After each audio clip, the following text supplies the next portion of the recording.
Thanks, Rob. Hey, thanks, Coach Joe. I'm just wondering, must have been good to see number 21 out there yesterday. How'd he look? He looked good. We had to hold him back a little bit, just on a rep comp. We wanted to be smart in terms of how we're bringing him back. But he looked good, moved around good. So I feel like he'll be ready to go. I know you got a lot to deal with this Chiefs team, but specifically Tyreek Hill's speed. How much is that a factor? What do you have to do to kind of offset that? I know that's a challenge, whether to come up on him or sit back.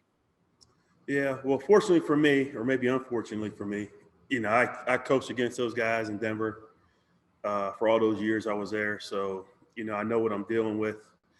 They have a very explosive offense. They have elite players at all their skill positions. In particular with Tyreek, I just feel like you have to have a mix of coverages. There's different things you have to do just to give them different looks. If you are in a position to play man, you just gotta go play man.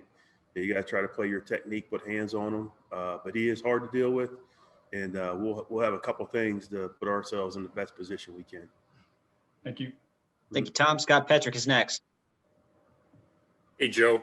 So Mahomes, just how unique is he, and how does that affect how you try to approach and come up with some kind of game plan? Because he can do so many things so well. Still trying to figure it out. He is unbelievable. He is definitely one of the top quarterbacks in the league, obviously by what he's done. He has the arm strength to make all the throws. He sees it all. He's mobile in the pocket. Whether he's moving to his right or left, he can make accurate throws, crazy throws, and have success. So we have to be at our best with our rush plan, just in terms of trying to keep him in the pocket and affecting his ability to throw the ball on time.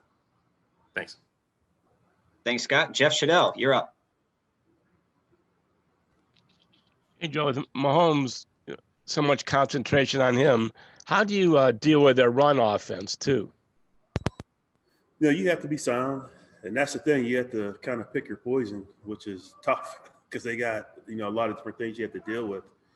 But you have to be sound situationally based off of what you see on tape, or the run game can get away from you. We played them years ago. They had Kareem Hunt.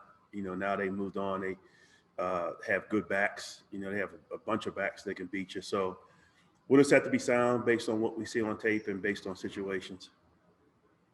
Thank you, Jeff. Dan Lobby, will go to you.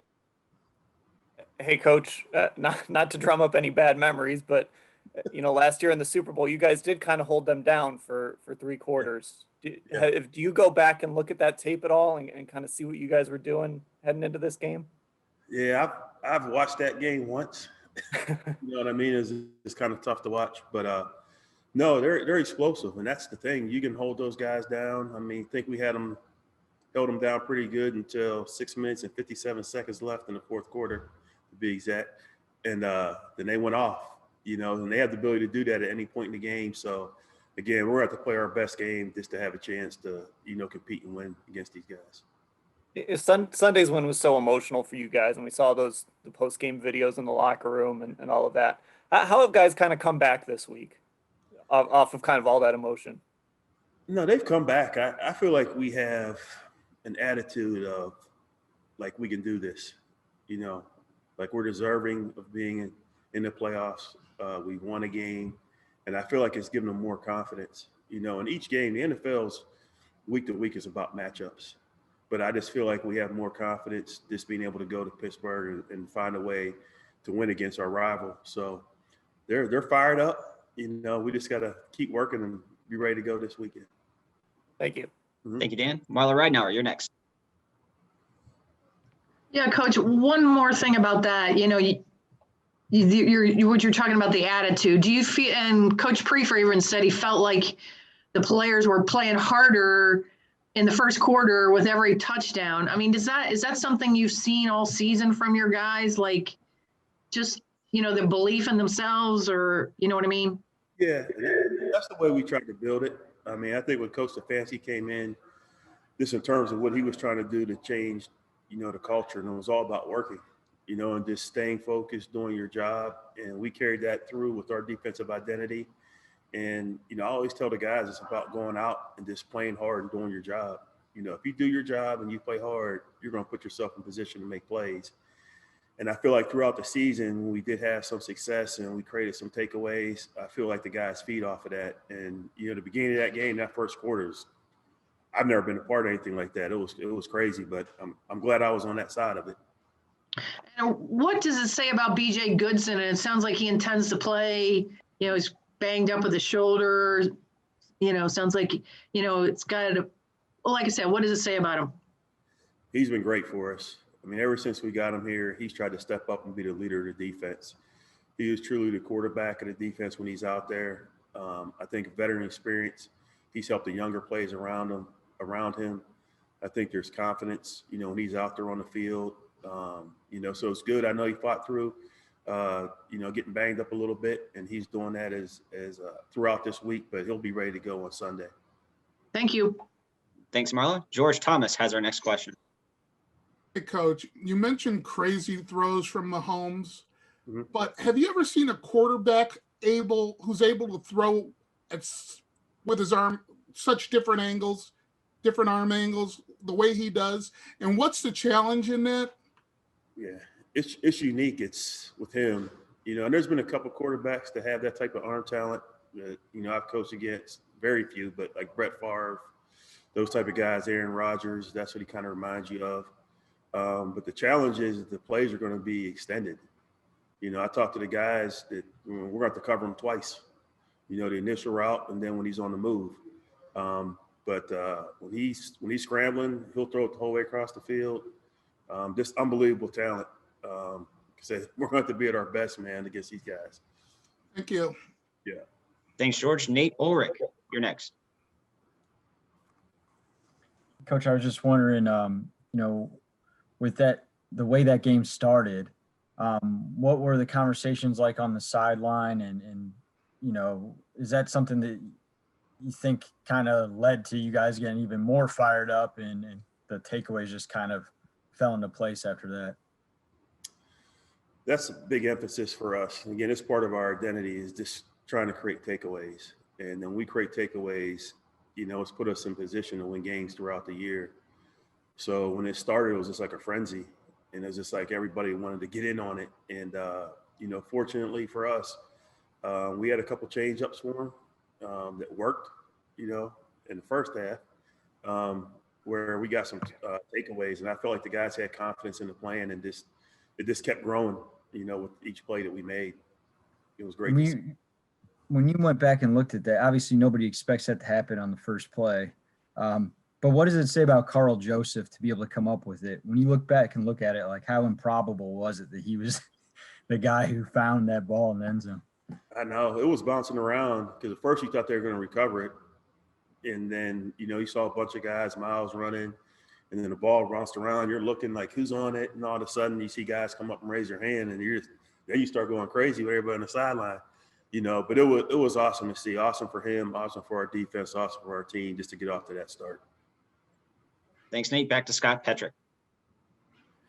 Hey, Joe, what's it say about the guys and maybe the entire team that, guys like MJ Stewart and Porter Gustin and Vincent Taylor and Sheldrick Redwine all make really big plays in the biggest game of the year. And, sometimes they're not even in the rotation or much of the rotation.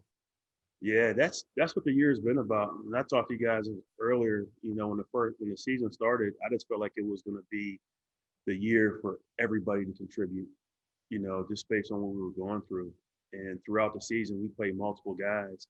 And, we're shorthanded, players, coaches, and just for those guys to step up and make big plays to help us. It was just awesome to see. It just felt like truly like it was a team win. And when you play an offense like Kansas City's, how important is the red zone? Because you kind of figure that they're going to move the ball to some degree. How important is it to not let, turn into 7 points every time? You don't want to let them down there, but like you said, maybe they make it down there. But when you want to make sure you keep the touchdowns off the board, if you can hold them to field goals in those situations, that's really the best you can hope for. But those guys can put points on you in a hurry, and that's definitely an area where they play really well. They always have, Andy Reid offense just over the years. I coached against Philly, KC. You got to be on top of it. They give you a lot of stuff. Thanks, Joe. Thank you, Scott. We'll take 2 more questions for Coach Woods, Mary Kay Cabot and Tony Grossi. Mary Kay, go ahead. Yeah, how actually do you coach for the no look pass? What do you tell your defensive backs or any of your defenders about that sort of thing? Just in general, it's always the plaster the receivers that you're covering, whether you're a man or if you're zone plaster receiver in your area. When you play mobile quarterbacks, especially Mahomes, you have to be on top of that. You have to put it in practice. You have to talk about it. You have to show it on practice tape because he's had some big plays just off of moving around and guys coming open. And how about Travis Kelce? I mean, what can you say about him? And is he kind of giving you a little bit of nightmares this week as your game plan? And nightmares for sure. Going back, he's had some big games in the past. When I was at Denver, but he's really a receiver playing tight end. Very athletic, has very good moves off the line of scrimmage, has the length to create separation, the speed to create separation, the hands to come down with the catches. He's definitely one of the top tight ends in the league. And, we're going to have to do a couple different things just to make it tough on him. But he's going to get his catches. We just got to hold him to not getting the big ones. Thank you. Thanks, Mary Kay. Final question goes to Tony Grossi. Joe, when you were with San Francisco last year, obviously you weren't the coordinator, but you were in on the planning for the defense. And Mahomes has this knack for making up big deficits. He did it every playoff game and then ended up making up a 10-point deficit in the Super Bowl. What's the feeling like when you see it coming? And is it almost like helplessness with ease, the way he goes down the field when he's behind in particular? Yeah, I mean, he has a knack. It speaks to his ability to run the offense and create plays, whether it's him just throwing the ball on time or scrambling around and making throws. But you have to have confidence. A lot of times when those things happen, when you look on the other side of the ball, there's a breakdown defensively. There's a reason why those plays are created. Some of it's just him making a great play, but you really just have to be on top of all your rules in terms of your coverage, in terms of plastering receivers, in terms of the rush, having a good rush plan. It all works together. And normally, like I said, when he's having those moments, it's on the other side of the ball, something's wrong.